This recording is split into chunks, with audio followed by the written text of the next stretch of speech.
Good morning, everyone. My name is Diego Portillo Mazan. I'm the director of the Inner City Capital Connections program, and it is my pleasure to welcome you this morning to our Detroit kickoff event. A couple of house rules before we get started. Please go ahead and make sure that you're on mute throughout the presentation. There will be opportunities for question and answer and hopefully for some networking as well, and we'll ask you to unmute at that point. If you have any questions for the ICCC team as we go along, please drop them in the chat box and we will get to those as soon as we can. Please feel free to introduce yourselves in the chat box.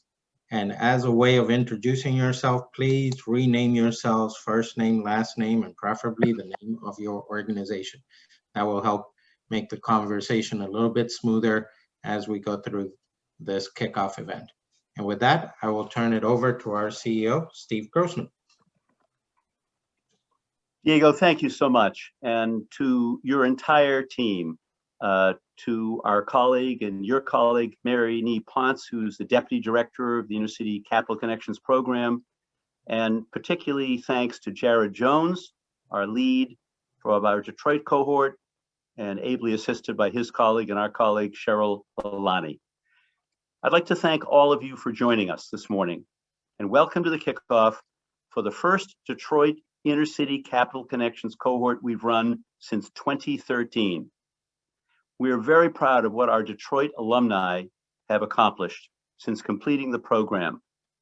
And we've got a slide in this deck. And by the way, we've got a long deck here. The good news is you're not going to have to take a look at every slide. The additional good news is that we'll send everyone the entire deck, so you'll be able to review it at your leisure in the days to follow. But in Detroit, we've trained in 3 cohorts, 173 small businesses. 71% of those businesses are BIPOC or minority owned. Those businesses have achieved average revenue growth of 238% since graduating from the program. We can document that they've created more than 1,600 good paying jobs. And since we're called Inner City Capital Connections, they've raised $132 million of debt and equity capital. I call that impact. As many of you know, our parent organization, ICCC, the Initiative for a Competitive Inner City, was founded in 1994 by Dr. Michael Porter from the Harvard Business School in the wake of the LA uprising of 1992. The goal? To help revitalize America's under-resourced neighborhoods and communities characterized by high levels of poverty and the lack of a sustainable small business ecosystem. ICCC's mission is very clear: inclusive economic prosperity. And you can see the results that we've accomplished from 2005 to the present. Over 22,000 jobs created, $2.3 billion of capital raised, and average revenue growth nationwide of 126%. But beyond our mission, inclusive economic prosperity is our true vision: to close the racial wealth gap in America and to end concentrated poverty. That's what gets us up every single day of our lives. I want to express our profound appreciation to our Detroit sponsors.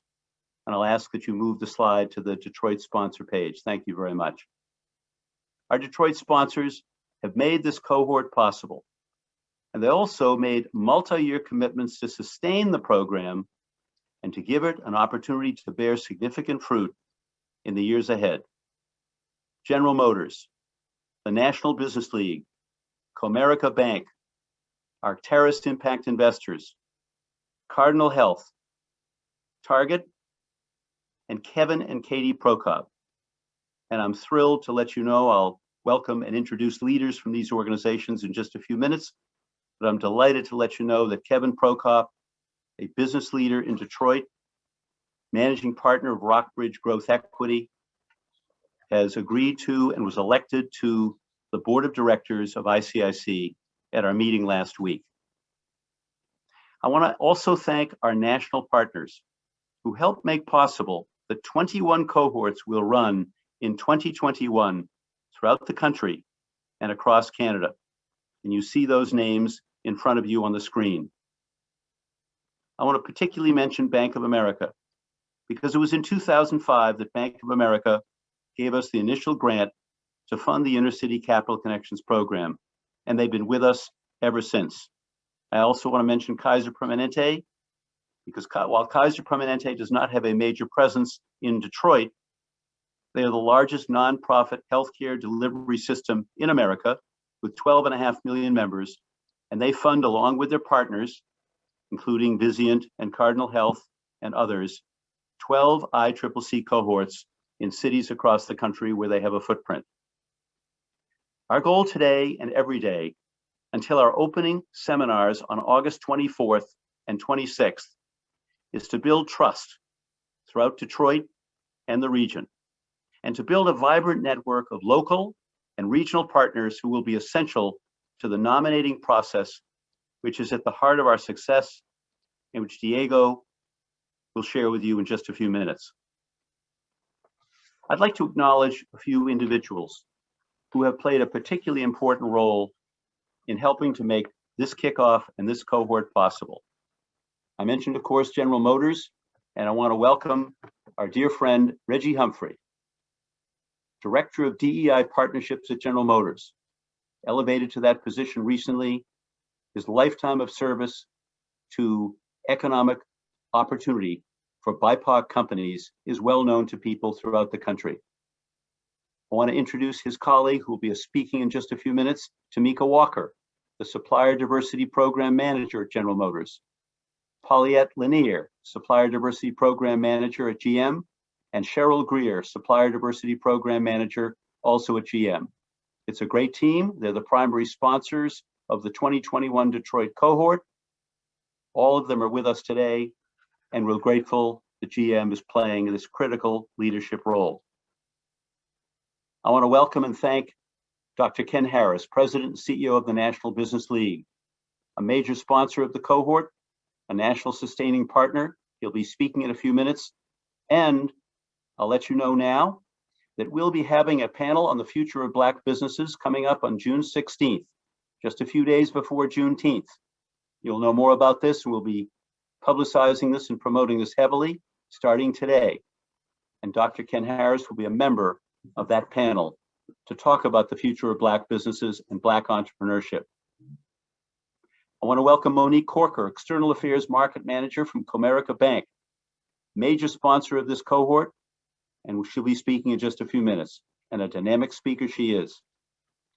From Arctaris Impact Investors, who have had a major presence in Michigan for many, many years. It's really where their first impact fund grew and developed, and many of you will learn more about this when Jonathan Tower speaks in a few minutes. Welcome to Jonathan Tower Managing Partner, Ben Bornstein, Uche Asuji, Neil Katz, Nahar Salt, sponsors of this cohort, partners of ours for many years, and Jonathan in particular and others have been key capital coaching partners since 2018. Welcome to Sylvia Daniels-Ray, Supplier Diversity Manager for Cardinal Health. They have been with us since 2016 in a major way across the country, made possible our California cohort back in 2016, sponsors of our program nationwide, key sponsors of the Detroit cohort. You'll hear from Sylvia in just a few minutes. Last year, Cardinal Health nominated 45 companies and participated in a significant way. And I'll note that our alumni speaker, Lenzy Petty from Data Analytics Technology Advantage, was nominated by Cardinal Health. Thanks again to Kevin Prokop for his sponsorship, his leadership, and for his beginning his service on the national board of ICIC. To Tracy Ronning, Senior Manager of Corporate Responsibility from Target, been with us in the Chicago cohort in a major sponsorship role since 2019. This year, increasing their sponsorship significantly here in Detroit and in Atlanta. Tracy, we thank you and the Target leadership for their enormous investment and for the $2 billion commitment to racial equity and diversity that Target just recently made. Welcome to Quentin Messer, President and CEO of the Michigan Economic Development Corporation. And welcome and thanks to Tosha Tebron, Investment Officer, Social Investment Practice of the Kresge Foundation, and Benjamin Kennedy, Deputy Director. They recently partnered with ICCC on a major research project on anchor institutions. I want to recognize a dear friend who is back in Detroit. That's Regina Ann Campbell, President and CEO of Build Institute. Regina, we got to know her when she was the Chief Program Officer with Epicenter in Memphis, a major sponsor of our Memphis cohort for many years. She was heavily involved and played a key quarterbacking role of launching the 800 Initiative, a public-private partnership to grow the revenues of 800 Black-owned businesses in Memphis, now playing a leadership role back in Detroit. And Regina, we're looking forward to working with you on this cohort as well. And finally, to our alumni, to Lenzy Petty, founder of Data Analytics Technology Advantage, who participated in the virtual cohort last year. She'll be speaking in just a few minutes. And finally, to Alicia Jones, CEO of Harmony Point ITC, multi-year ICCC alum, featured the 2018 ICCC Impact Report, received long-term capital coaching from Arctaris, impact investors, and has been a major advocate for this program. We've got some wonderful speakers here. I've introduced them all. So at this point, I'm going to introduce and welcome Tamika Walker, Supplier Diversity Program Manager for General Motors, our principal sponsor of the Detroit cohort. Tamika, take it away. Thanks so much, Steve. And I think it's awesome and wonderful what you and the team are doing in the community. It is such a wonderful thing. So with that being said, representation matters to myself as well as to GM as a whole. GM, as you guys are aware, maybe some aren't, we have an extremely robust supplier diversity program. And it started way before I was even a thought. It started in 1968. And we were the first OEM to do this and to have a supplier diversity program. But that's not enough. That's not enough anymore to be the first. We have to continue to grow and develop so that we can continue to bridge the gap in the communities that we serve. That's why a partnership with ICCC is critical for us at GM. We want to continue to make sure that our small businesses make their mark in their communities and make their marks also within General Motors. We want to continue to bridge that economic gap, and we want to continue to create wealth and opportunities for all of our small businesses. So with all of that being said, I am honored and happy and excited to see what's going to come of today and what the future is going to hold for the program. So thanks, Steve and team, for welcoming me today, and I look forward to today and connecting. Thanks. If there's one thing I've learned about General Motors and its team is that they are builders of relationships.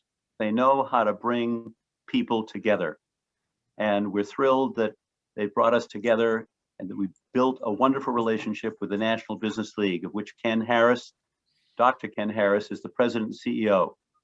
Ken shared with me a little fact. He knows that we're a Boston-based organization, and he told me that Booker T. Washington had the first national conference or convention of the National Business League in Boston all the way back in 1900. Ken, thanks for your leadership nationwide and particularly on this Detroit cohort. We look forward to working with you and know that you're going to be a panelist coming up in the pre-Juneteenth roundtable discussion on Black entrepreneurship. Let me at this point welcome Dr. Ken Harris. Thank you so much, Steve, and greetings to the ICCC kickoff finale that we have here today. I want to congratulate the efforts of Chairman Michael Porter and of course you, Steve Grossman, in your leadership role as president and CEO, but more importantly, the entire leadership team for coordinating this kickoff event. I just got to say, Marini and Diego, you rock. I also want to thank GM for its leadership and Comerica for its resources through our Black Capital Access Program and the host of other corporate partners who have come together to bring about technical assistance to Detroit Black businesses. On behalf of our founder, Booker T. Washington, that was just mentioned, our 120,000 members nationwide, our 125 Fortune 500 corporate partners, and our 360 local chapters within all 50 states, but most importantly, our 120th year celebration that is taking place as we speak is so essential, especially coining the term Booker T. Washington, Negro Wall Street, known today as Black Wall Street, which just was recognized for its 100th celebration when Booker T. Washington walked down its streets and named it Negro Wall Street. Just 2 days ago, we've been celebrating this particular recognition all across the country. Why is this important as we partner? One, Detroit has more than 49,000 Black-owned businesses. 95% of those businesses are sole proprietors, home-based businesses, you name it. Entrepreneurial excellence in every single industry and sector. Why is this important? We didn't want to just witness a health crisis. We didn't want to just recognize an economic crisis that has disproportionately impacted Black business, but more importantly, GM, Comerica Bank, and ICCC and our partnership with the other corporations at the table wanted to do something about it. It has been predicted by CBS News, Wall Street Journal, ABC, Forbes, that 40% of Black businesses, not only in the city of Detroit, but throughout America, either have permanently closed their doors or are one paycheck away. So this is why Reginald Humphreys and Tamika Walker at General Motors got us together for this amazing partnership with ICCC to help Black businesses with the ICCC program, find technical assistance and access to capital, and we couldn't have done it without Comerica Bank. I want to make this make homes in terms of where we want this to go. We want to make an economic impact that will service the community so that those businesses are sustainable and they contribute to the growth and hiring and also the building process and the economic fabric of the community that exists. And so, as we know, Detroit is special to the rest of the country. There is no other place like Detroit, which has an 80% Black population. Out of the 62,000 businesses that exist, 49,000 of them are Black. And most importantly, there are a whole host of other minority entrepreneurs, close to 700 American Indians, close to 400 Hispanic businesses, over 2,000 Asian businesses, and 51,000 of the 62,000 represent minority-owned businesses. So with that stake at play, we get a chance to not only create a model for the rest of the country, but continue on the success of the ICCC program and its leadership. So thank you so much. We look forward to doing the work and creating another great cohort that will exist in our upcoming program. Thank you so much. And it is quite a blessing and an honor to be in partnership with this established organization. Ken, thank you for referring to health disparities. And I'm sure Sylvia Daniels-Ray, given the fact that she plays such a key leadership role in one of the great healthcare companies in America, would want everybody to know that in terms of life expectancy in our most distressed neighborhoods of Detroit and other cities is 20, 25, sometimes as much as 30 years shorter than in the more affluent suburbs and neighborhoods. That's morally wrong, it's economically wrong, and what we're trying to do is to create sustainable small business ecosystems, jobs, economic opportunity, and wealth. That's why we're here, and thank you for mentioning the health disparities, Ken. You mentioned Comerica Bank, and it's now my privilege to introduce, she likes to be known as Coach Mo. Monique Corker, External Affairs Market Manager from Comerica Bank, made a major commitment to help deal with, in a significant way, the racial justice and racial equity movement and the racial reckoning that we, this country, are going through every day and need to continue to go through. So without any further delay, let me introduce Monique, Coach Mo Corker. Take it away, Mo. Thank you, Steve. Hello to everyone and good morning. Just like everyone, I have to first start and give thanks to you, Steve Grossman, for having such an established organization, Dr. Harris running the National Business League, and all the other partners that Comerica Bank has been connected with to be a community resource. When we think about the resiliency of people of color, our businesses, our abilities to continue to evolve, no matter the hardships and hurdles that we continue to face. We are built upon strength. But even strength requires assistance at times. And as we think about our forward trajectory of changing lives for people of color, it requires us to come together as we are now to provide the additional resources that are just absent and not there for people to sustain and grow from a one building or one person shop to sustaining and growing into hiring multiple people to truly make our economies thrive. How is Comerica doing that? We know that partnering with organizations are how we can continue to raise expectations in the communities that we serve. We no longer want to be a responsive bank. We want to be a proactive bank, and that requires us to have a listening ear to what the community is saying that they need, making sure that we strategically partner with organizations who are about their business, as we see, to bring the sources to the people so that they can have the education, the technical assistance, and access to capital as necessary to grow and thrive. So I am excited to be here as a servitude person, a person that's going to serve on behalf of Comerica Bank, serve all of you all, connect so that we can help grow and change some of the things that we know we're trying to overcome. It's going to be a long journey. I know we've got dedicated people all on this call right now. So I'm just looking forward to our upcoming and continuing workshops and technical assistance that we will be providing. So thank you again, Steve. I'll turn it back over to you. And thanks to all of our partners for their investment, both of financial resources and of human resources. At this point, I'm sure you all want to know more about the program, the nominating process, and how do we get from here to there.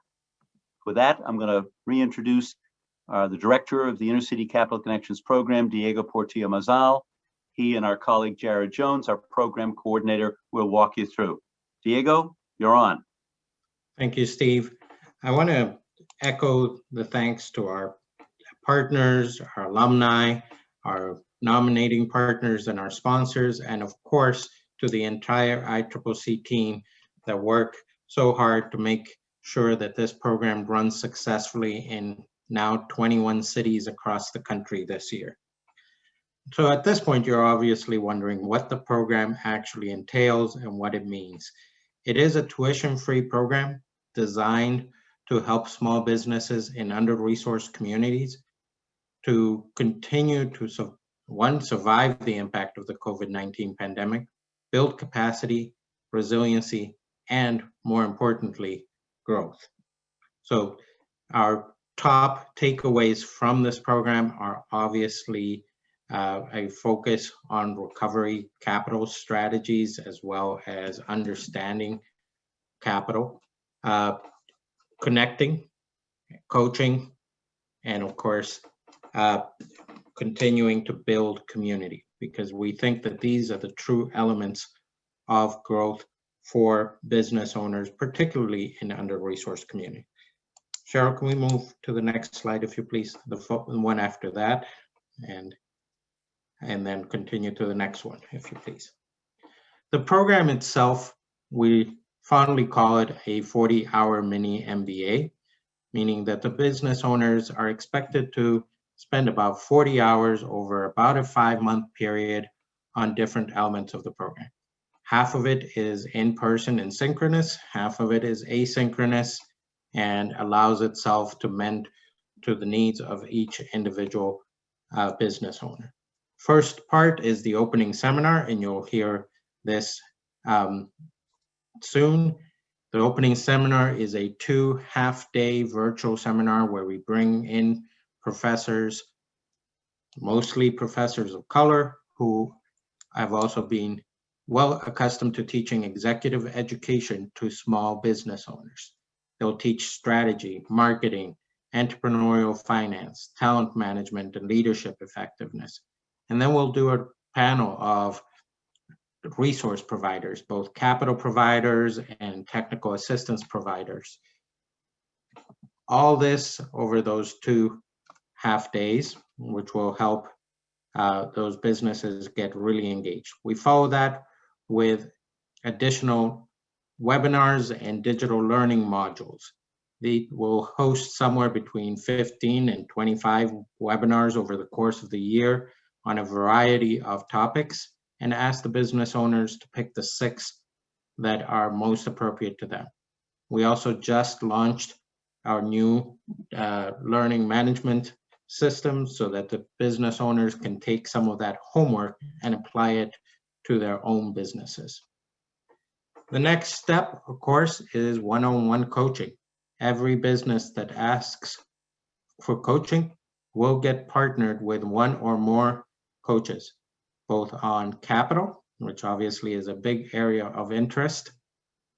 They'll get a chance to work on their pitch deck or their documents and get a partner from a bank, from a lending institution, or from a equity investor who will look at spend a little bit of time on their pitch deck and guiding them to their best chances of securing capital.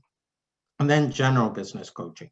Obviously, this is a wide umbrella that captures all kinds of different relationships, whether it be through SCORE, the SBDCs, veteran organizations, some chambers, and our national partnership with Pacific Community Ventures to try to make sure that we get them culturally competent coaching and support for all those businesses, whether it be 2 sessions or now in some cases going on over 2 years. And finally, our national conference. Because we're hosting this in over 21 cities, imagine the power of the networking and the opportunities to do business with other businesses across the country and not just in Detroit or in the area. You'll get an opportunity to participate or watch the Kindler Gentler Shark Tank and one-on-one opportunities to test run your pitch review. And of course, educational breakout sessions, keynote speeches, and so much more. This is the program, and Cheryl will go to the next slide if you please. As I mentioned, we did just launch our digital learning modules. These are opportunities for our business owners to take all the examples and exercises that the professors suggest and actually work on them and lead them to their business. Our program criteria: who is going to be in this program? The businesses that are invited to participate are independent, for-profit or nonprofit organizations, meaning we want to see the business owner, the key decision maker at the class, and not just some intern or someone who cannot make decisions at the business. They're headquartered or have 51% of its physical operations in economically distressed areas, whether this be LMI tracts, opportunity zones, or our own definition of under-resourced communities. Or they're hiring primarily from those communities. We say this because obviously in some cases, organizations may have their headquarters in a very nice part of town, and then all their activities are happening somewhere else. They're past proof of concept and have been in operation for over 2 years and generally making about $100,000 in revenue or more. Basically, we do not work with startups. There are plenty of other programs, and Detroit has several other programs that work and specialize on working with startup and pre-startup companies. Most of our companies are well over those 2 years, and on average, they're about 10 years old and have 5 or 6 employees. We have plenty of businesses, primarily in construction, healthcare, food services, and while we remain industry agnostic, we do see a wide representation of those businesses. And of course, the desire to learn and the desire to grow. So these are the businesses that are in the program or will be in the program coming in August.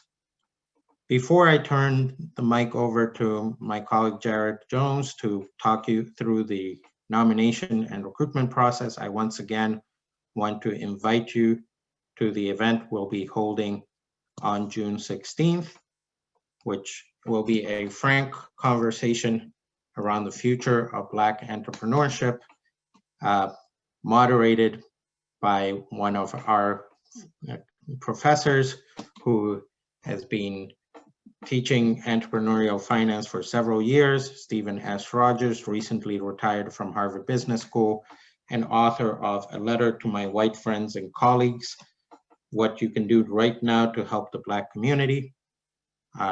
Dr. Ken Harris, who you heard from a moment ago, Reginald Humphreys from General Motors, and Kim Folsom, founder and CEO of Founders First CDC.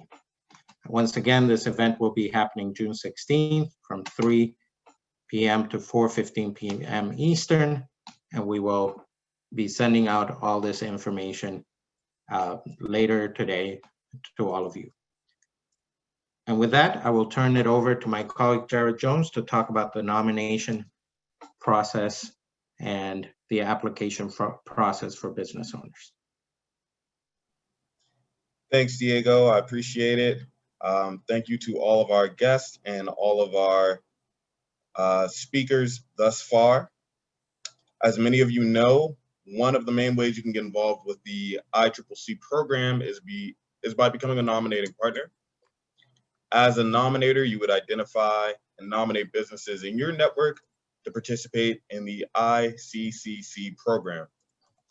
We know that you all engage with business owners differently, and so there are multiple ways you can nominate businesses for ICCC.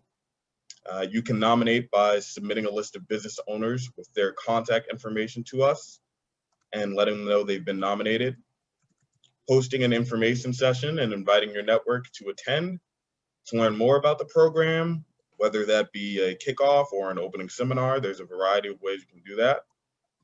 And sharing the program via an email newsletter or through your network's social media.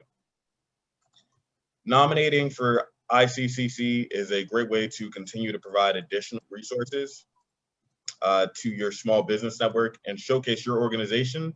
It's a great way to gain exposure at our events. In addition, in nominating for ICCC, we can also nominate our alumni for your programs and share your initiatives with our network.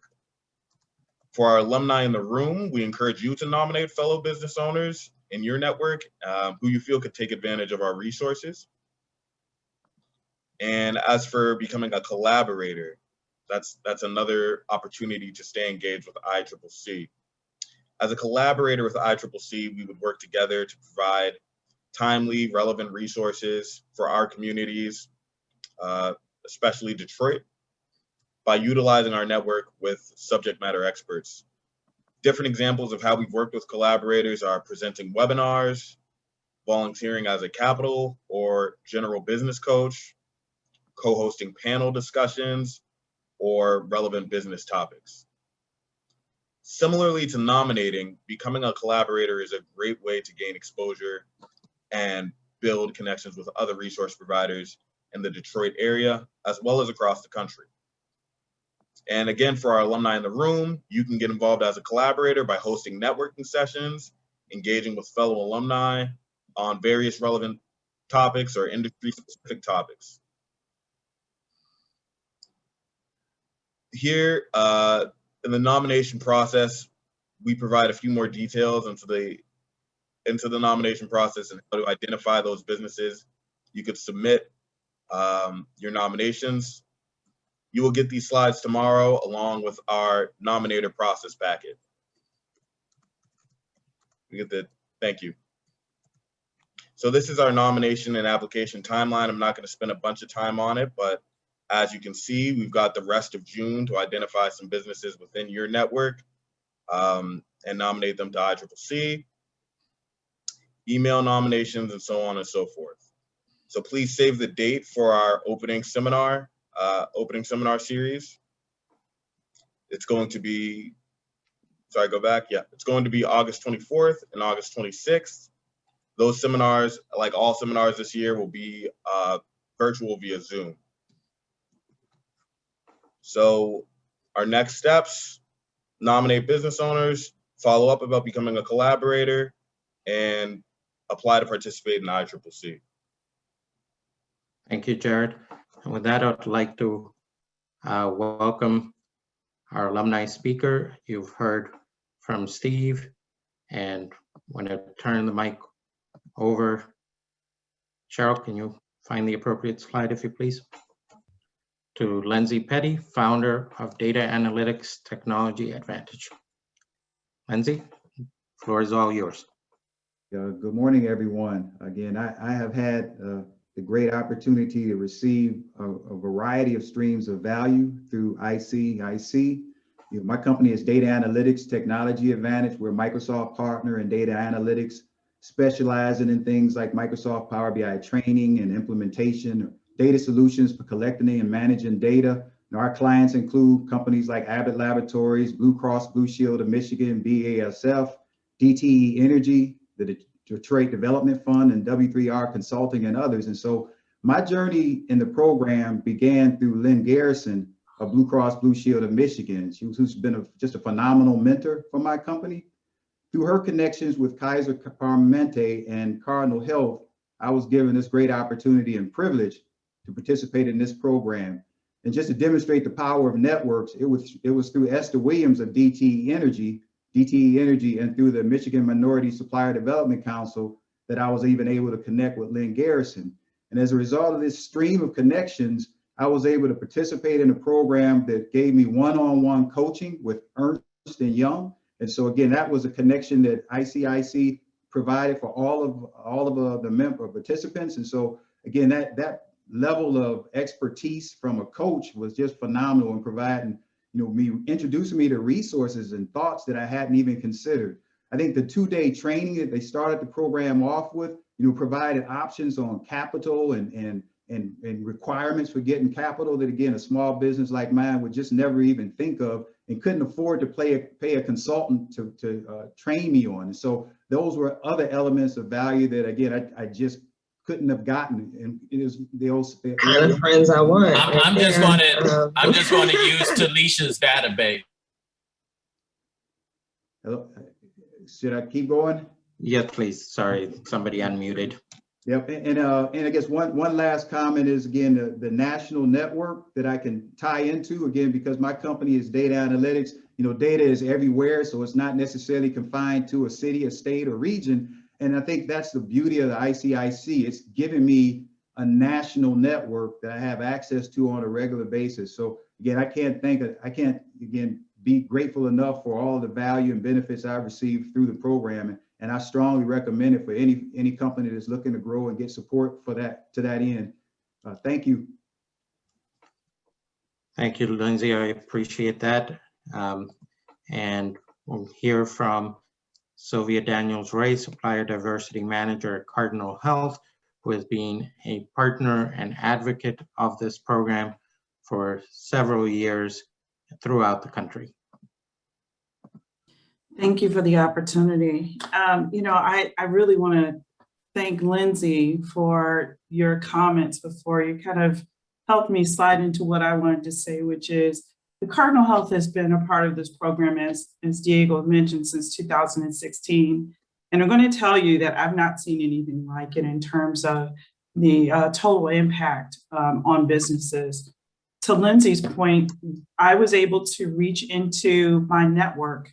I reached into the network through the Council of Supplier Diversity Professionals, and therefore Lynn Garrison, and through the Women's Business Enterprise Council, and through others, through our own supply chain, Cardinal Health supply chain, to locate diverse suppliers that can participate in this program. Cardinal Health's goal is to be healthcare's most trusted partner. And the way that we do that, the way that we focus on that, is by impacting the local economic health and well-being of our communities. And so this program is one very easy way that we see that we can bring resources to diverse suppliers. So how do we do that? We do that through the connections that I just spoke of, talking to advocacy organizations that we know, looking at our supply chain, finding diverse suppliers and reaching out to them very easily, talking about the program and asking them, hey, are you interested in growing your business through a tuition-free program through the Inner City Capital Connections? And then with that, we bring them forward as a nominated supplier for the program. And after that, Inner City Capital Connections takes it from there. They talk to the business owner, decide whether or not this is a fit for them. And if this particular cohort or perhaps another one across the country might be a good fit for the organization. And then from there, there is the programs that you've heard of today. And I'm going to say, as I end my comments, what I also love about Inner City Capital Connections as a supplier diversity professional is that you can see the metrics, the results that are trackable. And we see, Cardinal Health sees our investment in this program as an investment in our community. And with any investment, you want to understand the return on investment. And so I want to assure you, as a nominator, as a sponsor of the program, you'll be able to see that as you bring your businesses in your community through this program. Thank you. Thank you, Sylvia. You're welcome. And last but not least, amongst our partners, I want to welcome Jonathan Tower from Arctaris to share a couple words. He has several of his teammates here with him as well today. So Jonathan, take it away. Great. Thanks so much, Diego. And we, meaning the whole Arctaris Impact team, is really excited about ICIC's Detroit launch. Just a quick background on all of this. We've been thrilled to be partners with ICIC for, I think we're going on 7 years now, and have grown with the ICIC organization, helped bring this business education program now to new cities around the country. And if I'm misquoting, I think Detroit is number 17 or 18. So you can get my facts corrected, but it's amazing what ICIC has accomplished in this period of time. And the reason that we think ICIC is such a valuable organization, and the reason that we value this partner, is because we've been able to see firsthand the transformative positive benefits that this organization has in communities like Detroit, like Springfield, Massachusetts, like Hartford, Connecticut. And we are in the same mode. Arctaris is a social impact investment firm. We have 12 years of history now, over 6 funds, all focused on investing growth capital in low-income communities. And the Detroit expansion is particularly meaningful to us because, back in the early days of Arctaris, we found that our form of capital fit better in places like Detroit than it did in other places. And we did a ton of work in Detroit. Ultimately, state of Michigan and U.S. Treasury Department asked us to do a Pure Michigan program, which we launched in 2014 in partnership with the MEDC. So we created this Michigan fund and invested not just in Detroit, but in places like Pontiac, Michigan, and the Upper Peninsula. So we've had a lot of firsthand exposure to the true opportunity in Detroit and what makes this such a great community, but also some of the gaps. And Arctaris invests to help address those gaps. One of them is capital. So a lot of companies at this stage find it exceedingly difficult to find the capital that they need in order to get to the next level. Somewhere out there's a scrappy entrepreneur who worked nights and weekends to make a company of some real meaning and some real substance. So they got from the ground to the table, but now there may be a capital gap or a business education gap that's preventing that company from getting from the table to the ceiling. So we consider it our role, both as direct investors and then as partners and sponsors of ICIC's programming, we consider it our role to help those companies at the table level make the way up to the ceiling and hopefully break through that ceiling and become much greater, because it's really these types of companies that are creating jobs for people who are currently experiencing poverty. It's these types of jobs that help address the racial equity gap. Majority of the investments that we've made in Michigan are minority-owned businesses. or women-owned businesses that have traditionally been underrepresented. And then the third element is that, we work a lot with these companies and we think about how do we make this business more sustainable and a stronger business over the long term. Is it, by using our role as an investor to help the company offer better health benefits to employees? Is it we're investing in a manufacturing company, but they use a lot of electricity? Let's look into bringing them into solar and other renewable energy sources.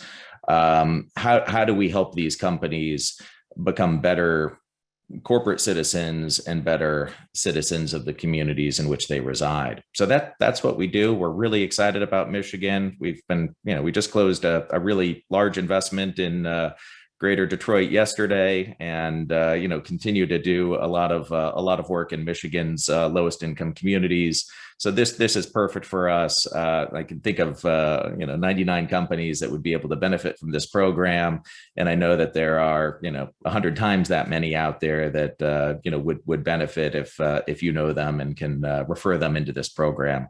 It really is probably one of the most impactful uses of time that an entrepreneur can make in this calendar year. So we're big drinkers of the Kool-Aid here, and our team is on this call and available to answer any questions. So thank you again, Diego.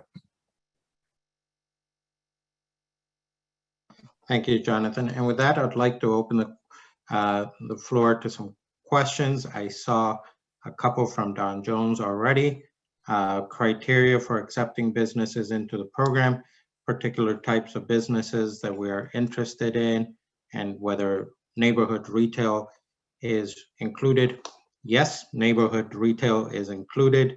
I mentioned we are somewhat industry agnostic, so we do get all kinds of businesses, from barbershops to construction businesses, from daycares to large data organizations. So revenues obviously vary quite a bit. We traditionally say on average revenues of 100,000 or more as more of an indicator that they are past that startup stage, knowing of course that regionally that may vary and that it obviously varies from industry to industry.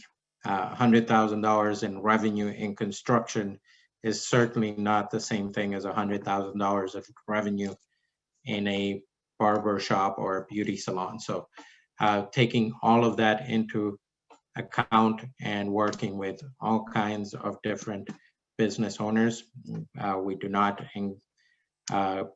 want to engage in businesses that profit from vice, but other than that, we're quite open to different types of businesses.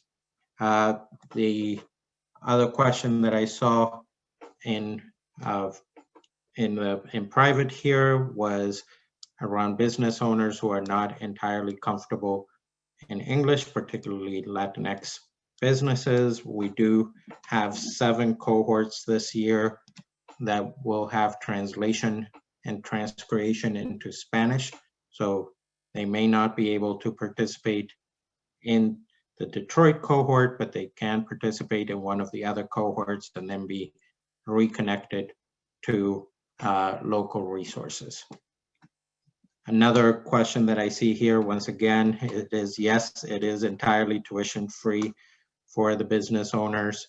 I jokingly always say the cost of participation is answering my survey next year. So please get those business owners engaged with this program.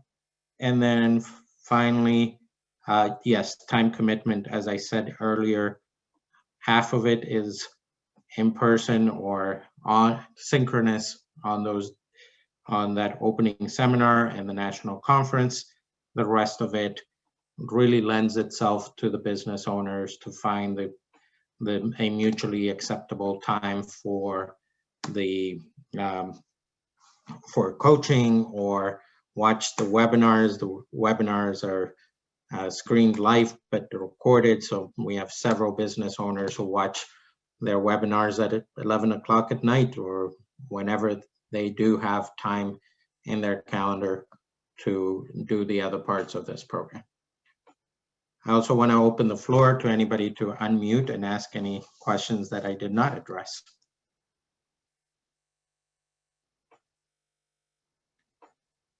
Hearing none, I think we have a few minutes to break out into breakout rooms and do some networking. I know most of you, I know Detroit is a very tight-knit community and many of you may know each other, but this will be a quick opportunity to introduce yourselves to each other and identify opportunities to stay connected. So we'll have an opportunity to break out for a few minutes. Cheryl? Great. So I'm going to open up the rooms now. We'll have about 5 minutes. So we'll go. Enjoy.